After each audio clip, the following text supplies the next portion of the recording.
When social media marketing started, Faith was all over that and poured so much time and effort into it, only to realize that she couldn't sustainably do that and maintain the type of boundaries and presence that she wanted for herself and her family. So she took those same skills that she was using on social media and poured them into sustainable marketing in terms of SEO content. And that's why today I wanted her to join us to share more about how we can use SEO simply so that it doesn't have to be this big, scary thing. She's going to break it down for us, and we'll be talking about why building on ground that you own is way more sustainable in the long run than social media marketing and what great keyword research looks like, as that's the foundation of great SEO. Faith Hanan is a Jesus lover, wife, barrel racer, worship leader, accidental SEO expert, copywriter, podcaster, and wrangler of tiny humans. She podcasts over at Simple SEO and Marketing, where she shares shoot you straight, very practical tips on how to scale your online business using SEO, keywords, and blogging. Are you ready to learn with me? Let's dive in. Hey, friend, welcome to Pursuing Goals God's Way. Have you thought about finally starting that business now that your kids are older? Do you ever stay awake wondering how to mesh your passions into purposeful work? Do you have big, ambitious goals but feel overwhelmed or even unqualified to pursue them? Hey, I'm Gabe. Not too long ago, I longed for the confidence to start an online business. I just wanted to make a difference outside my home bubble using my gifts. But I kept telling myself that I wasn't good enough, I didn't know enough, and I didn't have enough time. Until I realized something huge. My kids need me to be their example, and they need to see me win. And yours do too. In this podcast, you will learn how to clarify your goals, plan with purpose, and ditch your distractions. If you're ready to make an impact and an income, all for the glory of God, then you're in the right place. As an avid runner, I believe life is one massive marathon. It's up to you to run your own race and to finish it well. So lace up those running shoes, pop in your earbuds, and let's do this thing. Hey, Faith, thank you so much for hanging out with me today. I'm excited to dive into all things SEO. Well, thanks so much for having me, Gabe. I've been looking forward to this podcast interview and chatting with you. Yeah, me too. And I can't even remember how I found you. I think it was through Stephanie Gass, probably, but I started listening to your podcast and I'm like, okay, she knows what she's talking about. And I'm getting little tips. And what I love about it is it's short and sweet and it's something that I can actually implement. And so I love that. And that's one of the reasons that I was like, I need to get you on my show so we can talk about these things to help my listeners to know that SEO doesn't have to be scary. But before we dive into all of that, I love to start my shows by asking, what does pursuing goals God's way mean to you? I love that question. So, honestly, for starters, I feel like I know everything I have and everything I am is God's. It's from Him, for Him, and to Him. And so, for me to pursue something that's not from Him is not only a waste of my time and a waste of my talent, but it's in a way, it almost feels like idolatry to try to pursue something that's not of God, whether that's intentional or unintentional. And so I am very clear on my life's purpose and my business purpose and my family's purpose. And so everything that I do, I want to keep God on the throne of my heart and in the position of Lord. And so that applies to goals, that applies to how I interact with people, that applies to how I serve in my church and what things I'm putting my time towards, because ultimately it's not my time, right? Like my life was bought with a price. And so it's all His. And so I want to pursue whatever He has for me to pursue in a way that honors Him. I love that. What a great description of what that looks like too. And that's kind of my thought process too, is I want to go where he guides and I want to do what he wants me to do. And I don't want to do anything else. Of course, sometimes that's hard to know what that is, right? We're always like, well, he hasn't said anything to me, but it's like just taking that next right step, which it seems like is what you're doing in business in life. So I'd love to hear a little bit about your entrepreneurial journey. I know you started really, really young, but when you got into adulting entrepreneurship, you actually started with social media marketing, like all things social media marketing. I'd love to hear a little bit of that journey. Yeah, I started, oh man, I think I've had I was like the lemonade stand kid in the middle of nowhere where there's no traffic. I mean, I started like young. I'm like, I'm gonna have a lemonade stand down a rural road where people are driving 45 miles an hour and definitely not stopping. On to like in high school, I had a cleaning business, and in Bible college, I had a cleaning business. And then I got married and I was like, my job is boring. So I need to do something else, use my brain on top of that. And I think I sold headbands and I sold puppies, raised dogs and I mean, I've just like always been thinking entrepreneurial thoughts. And then when Instagram started being a thing, I was like, oh, I can be on camera and act like an idiot. I can do this. And I have no qualms being in front of people. I mean, I'll talk, give me a microphone, I'll talk your ear off. Doesn't bother me one bit. And so I started kind of building an Instagram following, and one of my best friends was super successful with hers.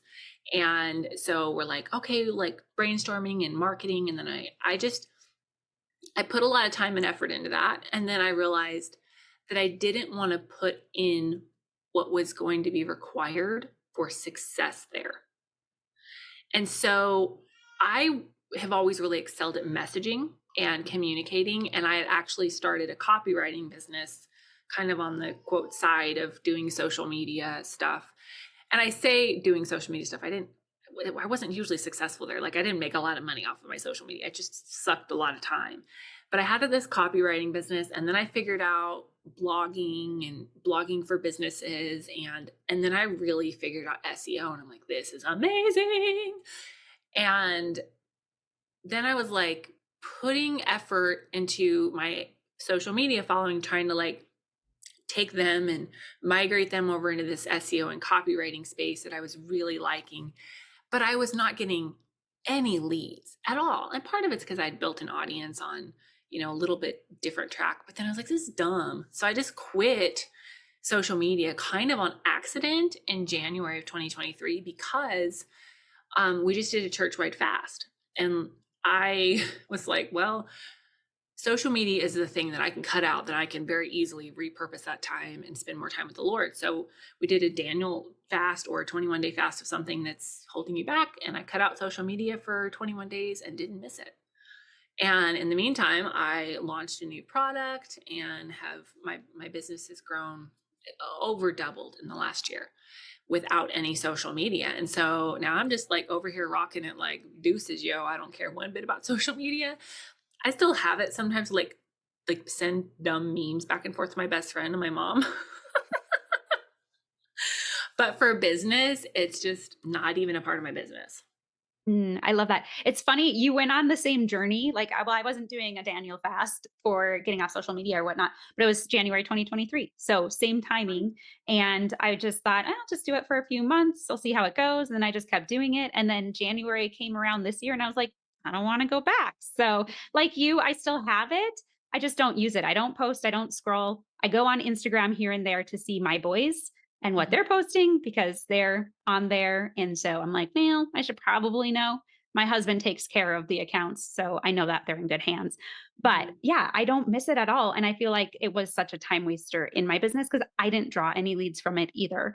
So it's great to hear others. I love hearing your stories because I want to show that it can happen. And like you, my business grew so much more this past year than it ever did. And like, I don't know if I can equate that to just getting off social media, but it might be because I'm more focused. I'm more focused on the places that matter for my business.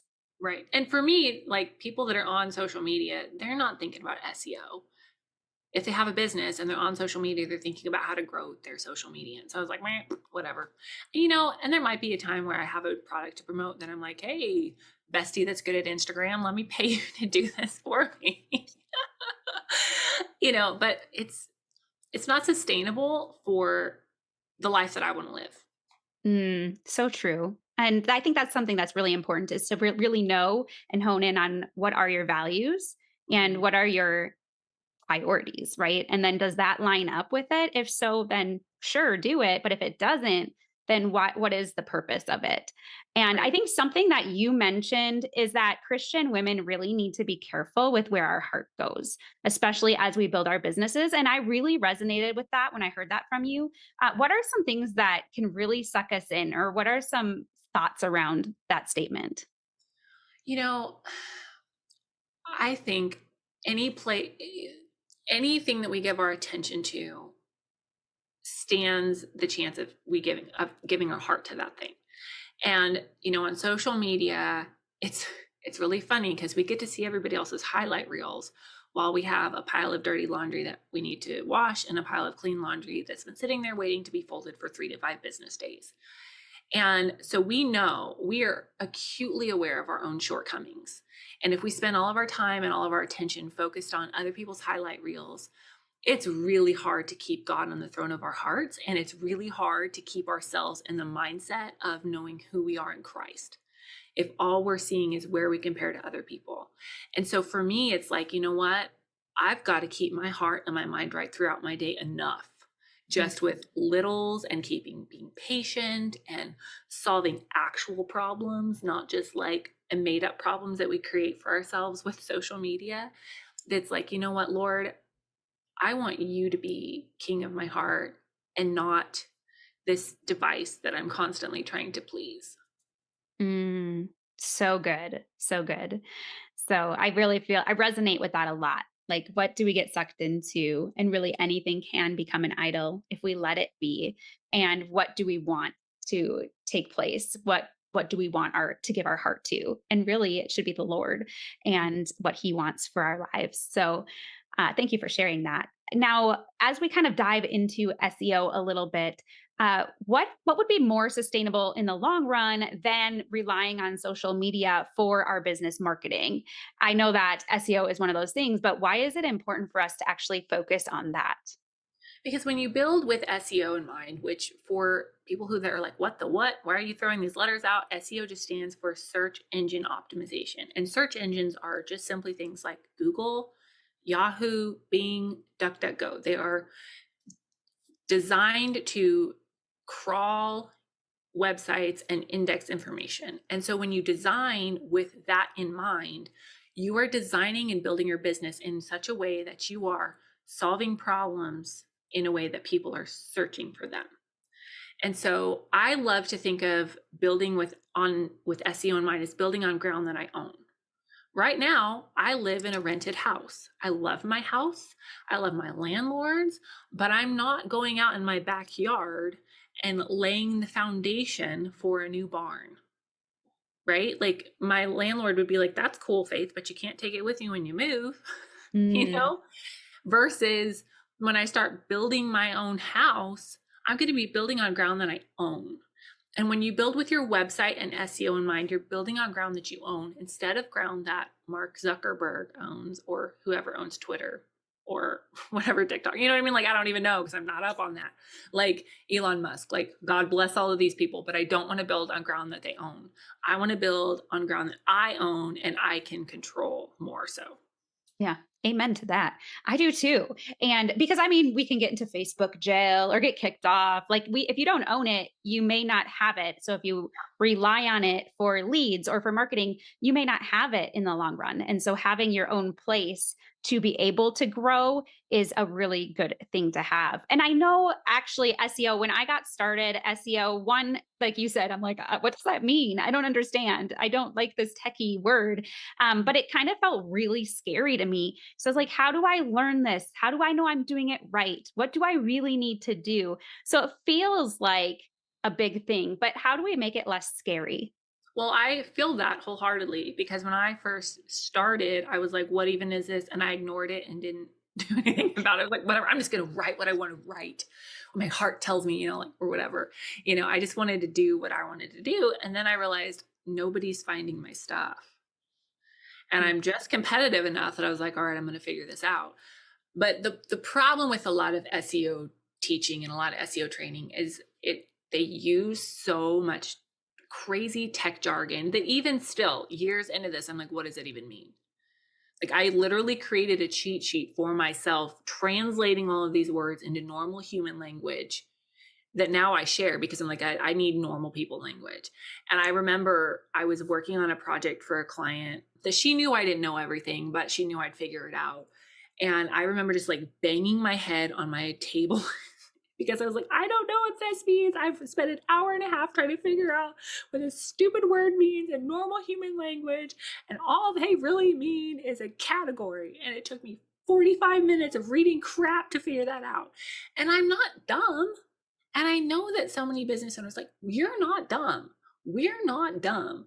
but we need to be able to implement these words in a way that works for our brain. And so that's what I've done with SEO to make it not scary.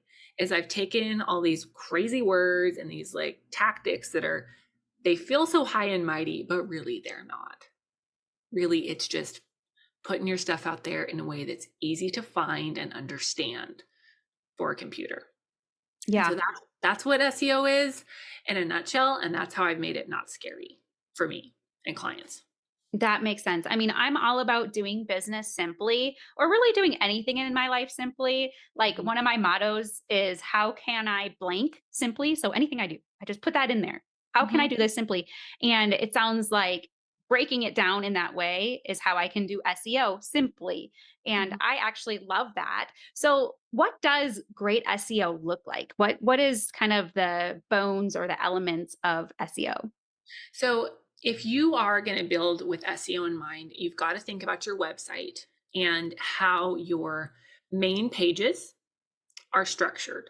Now, that sounds a little bit intimidating, but just think about it like if you were writing a five paragraph essay in high school or college, and your English teacher is like, you need the Roman numeral headings. Like, think back to these days with the Roman numeral headings.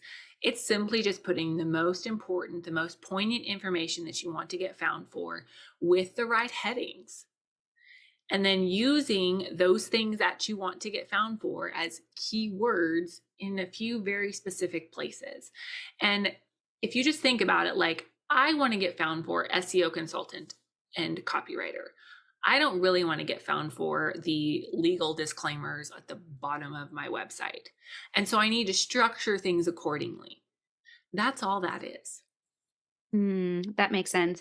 Now, I have to hone in on this a little bit too, because we are doing a virtual event at the end of April, April 22nd to the 26th, and it's called Grow Your Biz Without Social Mhm. virtual event. And that's essentially what we're doing. We're trying to talk about how can we market our business effectively and grow our businesses without relying on social media or the algorithm. And I know I'm really excited to have you as a speaker there, and you're going to be talking about a few key places to put our keywords, key places to put our keywords on our website. Is there anything else you want to share about what that presentation is going to have in it? I'm super excited about it.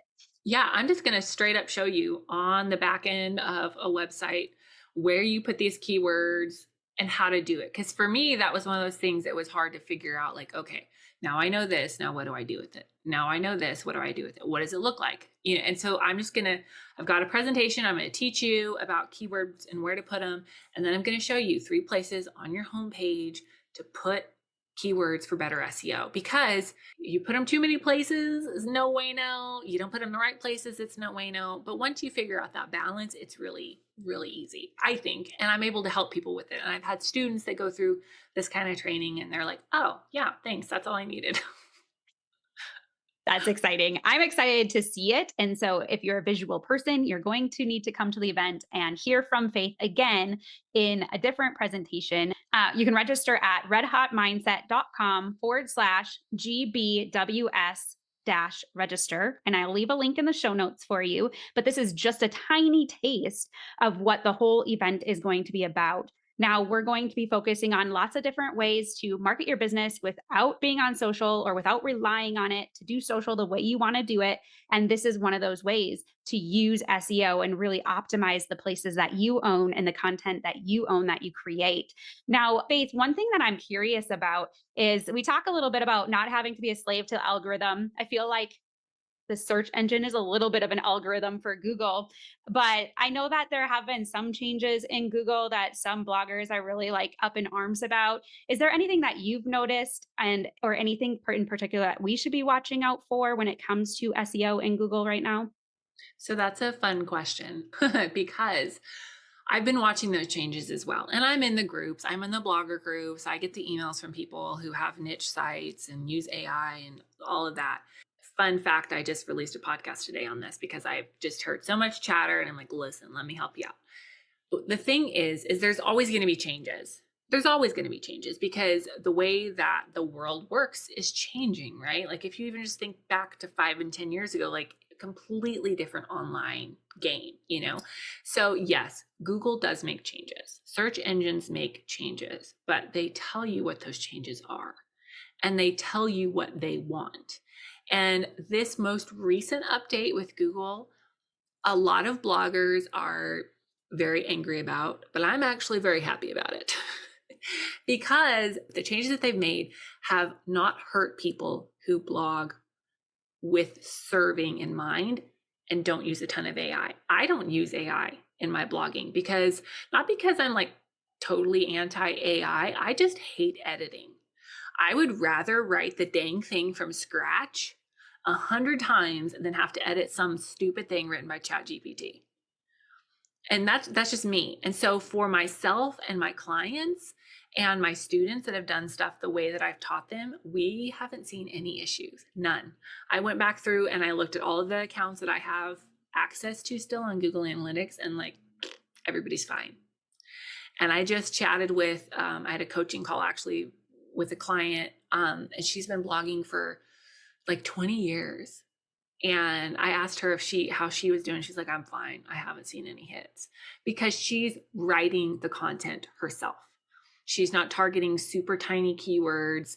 She's not using AI. She doesn't have a super niche site. So really, if you are blogging or creating any kind of content with the intent to serve people instead of just landing on the search engine results page without like actually any credibility behind what you're saying, you're probably fine. Okay, that's actually good news because I also don't use AI for my writing, mainly because I'm a good writer. And so I want my voice to show up. I want to be able to use what God has given me. I like AI for brainstorming or for when I feel stuck or for things like that, but I don't want it writing for me. So I think that's good news because I think a lot of people are going to try and use AI for their content writing more and more. And then that kind of gives us a little bit of an advantage. So that's, I love that. Thank you for sharing it. I will link the podcast that you're referring to in the show notes too for everyone who's interested in hearing a little bit more about the Google updates and what they need to know. But one thing I'd love to hear as we kind of are wrapping up is what is one piece of advice you would give to my listeners about diving into SEO? Maybe they aren't as familiar with it, they haven't really done a whole lot with it. What would be a good starting point? Mm. Well, I always want people to start with keyword research because a lot of times the words that we think people are searching are not what they're actually searching. And if you think about it, when you're having a conversation with your friends about whatever problem you're dealing with, like for me, how do I keep up with my laundry? Bless me. you know, like my best friend and I are like, what are we doing? Like, lamenting about how do we keep up with laundry, whatever. The words that are coming out of my mouth when I'm talking to my best friend are different than what I type into Google. And you don't know what people are actually typing into Google until you do the research. And so you may think, oh, people want, content strategy, or people want to know how to plan out their content. And then you go to do the keyword research and it's crickets. There's no searches for that. So you don't know what you don't know until you do the research. And Ubersuggest is my favorite keyword research tool. It's easy to use. You can buy a lifetime license, or you can even use a free plugin on Google.